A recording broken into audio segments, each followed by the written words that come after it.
শুভ সকাল জানিয়ে দিনের শুরুটা করলাম, কিন্তু সত্যি বিশ্বাস করো, দিনের শুরুটা তোমাদেরকে যে বলবো বা ব্লগটাতে ভয়েস দেব সেই ক্ষমতাটাও শরীরের নেই। মানে শরীরটা প্রচণ্ড খারাপ। আসলে এই জ্বরটা বা এই শরীর খারাপটাতে এবার ভীষণভাবে ক্লান্ত করে দিয়েছে।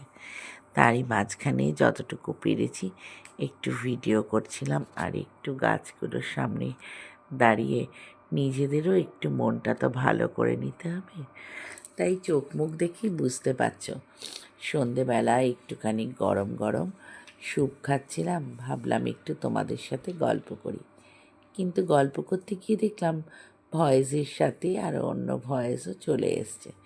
কারণ হচ্ছে আমার এখানে বড় করে গণপতির পুজো হয়, তাই মাইকের টেস্ট হচ্ছে, আর মাইক বাজার সাথে সাথেই সেই সাউন্ডও ঘরে চলে আসছে। ওই জন্য অরিজিনাল সাউন্ডটা বন্ধ করে দিয়েছিলাম। তারপরে যে দেখছো আমাদের মা ছেলের সফর, এটা কিন্তু যাচ্ছি ডাক্তারের উদ্দেশ্যে।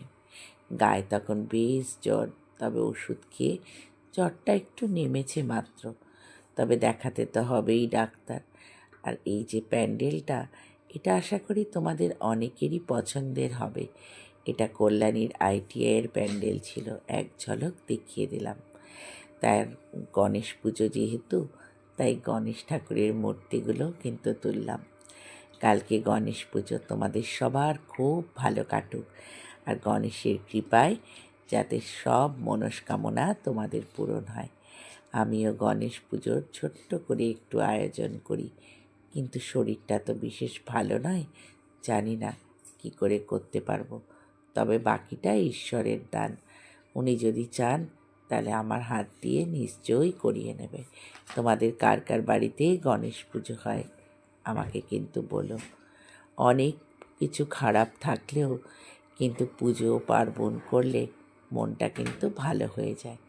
বাড়ি ফিরতে ফিরতে দেখি দুধারে প্রচুর গণেশ ঠাকুরের প্যান্ডেল হয়েছে।